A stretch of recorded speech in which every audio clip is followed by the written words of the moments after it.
Hello friends, வாங்க புளி சாதம் செய்ய போகிறோம். இன்றைக்கி புளி சாதம் செய்யறதுக்கு தேவையான பொருள், புளியை கொஞ்சம் எடுத்துக்கோங்க.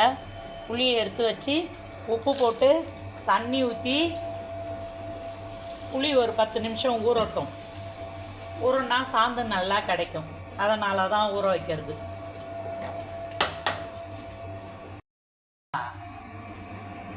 புளியை கரைச்சி இந்த மாதிரி வடிகட்டிக்கிங்க. ரொம்ப கொஞ்சம் கட்டியாகவே கரைச்சிக்கிங்க. ரொம்ப தண்ணியாக கரைச்சிங்கன்னா ரொம்ப நேரம் கொதிக்கிற மாதிரி வரும்.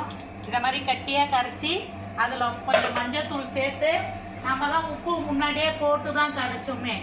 இப்போ மஞ்சத்தூள் மட்டும் சேர்த்து அடுப்பில் கொதிக்க வைக்கலாம். நல்லா கொதிக்கட்டும்.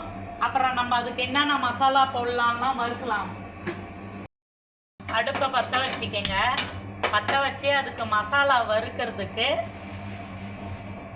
காஞ்ச மிளகா 2 போட்டுக்கோங்க. உங்களுக்கு காரத்துக்கு ஏற்ற மாதிரி. வரமல்லி கொஞ்சம் போட்டுக்கோங்க. கொஞ்சம் வெந்தயம் போட்டுக்கோங்க.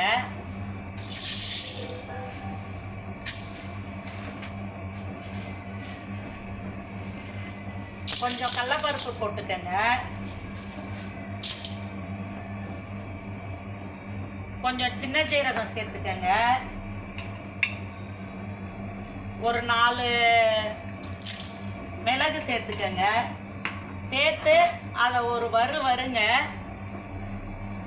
வறுத்ததுக்கு அப்புறம் மிக்சியில் போட்டு அரைச்சிட்டு வந்துடலாம் பொடி பொடியாக. இது பெருமா கோயில் புளி சாதம் மாதிரி இருக்கும். அதுக்கு தான் இதெல்லாம் சூடு காட்டி வறுக்கிறது.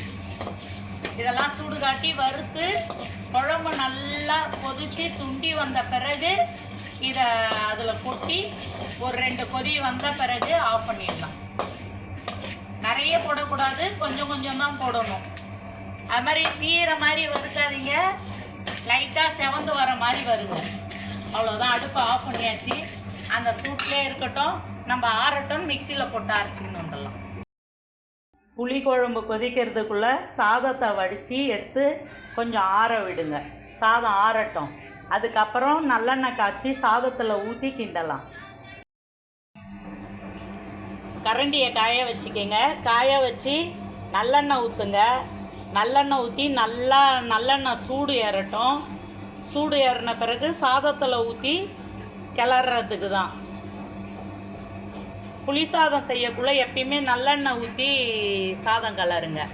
சாதம் ரொம்ப டேஸ்ட்டாகவும் இருக்கும், உடம்பு சூடாகாத இருக்கும் நல்லெண்ணெய் ஊற்றினா. அதுக்கு தான். வாங்க சாதத்தில் கொண்டு போய் ஊற்றலாம்.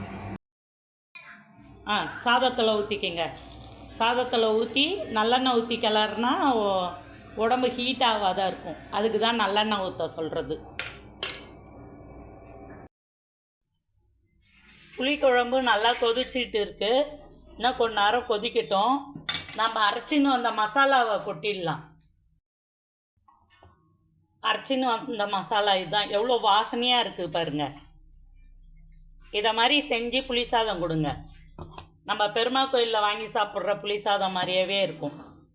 என்ன சீக்ரெட்டு, என்னன்னு பார்த்தா இதுதான் சீக்ரெட்டு. ஆனால் இந்த மாதிரி புளி சாதம் செஞ்சு இது பண்ணோன்னா ஒரே நாள்லே செஞ்சு இது சாப்பிட்டு முடிச்சிடணும்.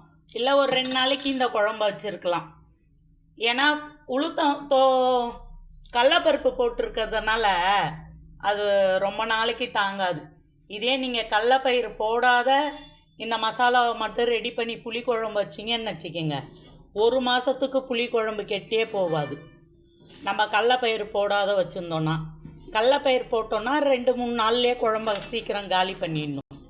நாங்கள் மேக்ஸிமம் கடலைப்பருப்பு போட மாட்டோம். இப்போ நாங்கள் இந்த வீடியோவுக்காக தான் கடலைப்பயிறு போட்டு அரைச்சி இது பண்ணோம். நாங்கள் வச்சோன்னா குழம்பு 1 மாதத்துக்கு வச்சுப்போம். ஏன்னா பசங்களுக்கு ஸ்கூலுக்கெல்லாம் கட்டி கொடுத்து அனுப்பணுன்றதுனால அப்பப்போ வச்சுன்னு உட்காந்துன்னு இருக்க மாட்டோம். அது மாதிரி இவ்வளோண்டு குழம்புலாம் வைக்க மாட்டோம். பெரிய வானலில் வச்சுடுவோம். குழம்பு நல்லா கொதிச்சு முடிச்சிடுச்சு. குழம்பை இறக்கி வச்சுட்டு தாளிப்பு போட்டுக்கலாம். வாங்க, தாளிப்போட வானல் வச்சுக்கோங்க. வானல் நல்லா காயட்டும். பிறகு எண்ணெய் ஊற்றிக்கங்க. புளி சாதத்துக்கு எண்ணெய் ஊற்றி எண்ணெய் நல்லா காயட்டும். நம்ம எண்ணெய் காய்ச்சி நல்லெண்ணெய் காய்ச்சி கொண்டு போய் சாதத்துலேயும் ஊற்றிட்டு வந்திருக்கோம். இப்போ இது வானலில் ஊற்றி இருக்கிறது மல்லாட்டை எண்ணெய்.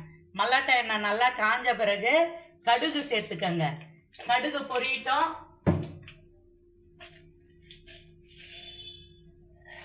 கடலப்பருப்பு சேர்த்துக்கங்க. கடலப்பருப்பு சேர்த்து கடலப்பருப்பு கொஞ்சம் செவந்து வரட்டும். காஞ்ச மிளகாய் சேர்த்துக்கலாம். உங்களுக்கு காரத்துக்கு ஏற்ற மாதிரி காஞ்ச மிளகாய் சேர்த்துக்கங்க. காஞ்ச மிளகாய் சேர்த்துக்கங்க. பெருங்காயத்தூள் சேர்த்துக்கங்க. மல்லாட்டை பயிர் சேர்த்துக்கங்க. மல்லாட்டை பயிரெலாம் போட்டு செஞ்சோன்னா புளிசாதம் இன்னும் நல்லா டேஸ்ட்டாக இருக்கும். கொஞ்சமாக ஒரு சிட்டிகை மஞ்சத்தூள் சேர்த்துக்கங்க.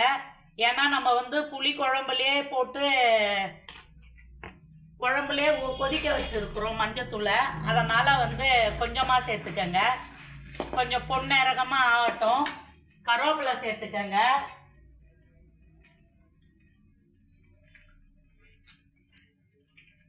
நம்ம வந்து இதை புளி குழம்புல கொட்ட மாட்டோம், அப்படியே சாதத்தில் தான் போட்டு கிளறுவோம்.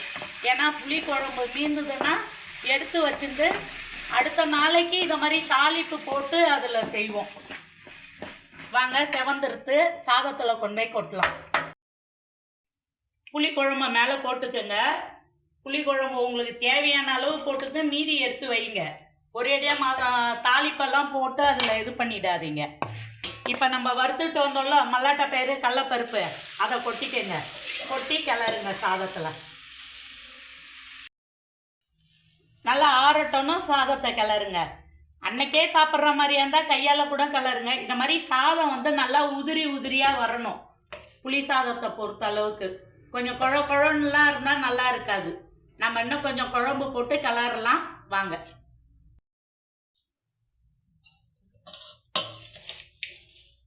நல்லா சாதம் புளி சாதம் கிண்டிட்டோம். நல்லா உதிரி உதிரியாக சாதம் வந்து இருக்குது பாருங்கள். நீங்கள் அர்ஜெண்ட்டாக தப்புன்னு தேவைன்னா இதை மாதிரிலாம் புளி குழம்பு வச்சு எப்பயாச்சும் வச்சுட்டிங்கன்னா தப்புன்னு லேட்டாக ஏஞ்சிட்டா கூட பசங்களுக்கு ஸ்கூலுக்கு கட்டி கொடுத்து அனுப்பிச்சிடலாம். அதுக்கு தான் இதெல்லாம். திடீர்னு அர்ஜெண்ட்டாக எதைக்காச்சும் வேணும்னா டப்புன்னு செஞ்சுக்கலாம். இதை மாதிரி புளி குழம்பு கொதிக்க வச்சு எடுத்து வச்சுக்கோங்க. அப்பப்போ மசாலா தாளித்து போட்டுக்கோங்க. மசாலா தாளித்து எடுத்து வச்சிடாதீங்க. உப்பு ஊறி போய் அது ஒரு மாதிரியாக இருக்கும். இதை மாதிரி செய்யுங்க. இது கோயில் புளி சாதம் மாதிரியவே இருக்கும். உப்பு மட்டும் கொஞ்சம் கம்மியாக இருக்குது. உப்பு சால்ட்டு சேர்த்துக்கோங்க. கொஞ்சம் புது புளி கொஞ்சம் பழைய புளி சேர்த்து செஞ்சுருக்கோம்.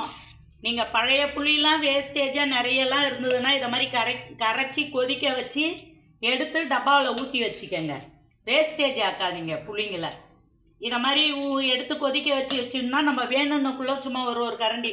சிலவங்களுக்கு வந்து குழம்புல வந்து புளி வந்து கருப்பாக ஊற்றினா பிடிக்காது. அதை என்ன பண்ணுறதுன்னே தெரியாத தூக்கி ஊற்றிடுவாங்க. அம்மரெலாம் ஊற்றாதீங்க. புளி சாதத்தை பொறுத்த அளவுக்கு இதை மாதிரிலாம் 2 புளி கலந்து கொதிக்க வச்சுன்னா நல்லாயிருக்கும். நாங்கள் எதையுமே இது மாதிரி வேஸ்டேஜ் ஆக்க மாட்டோம்.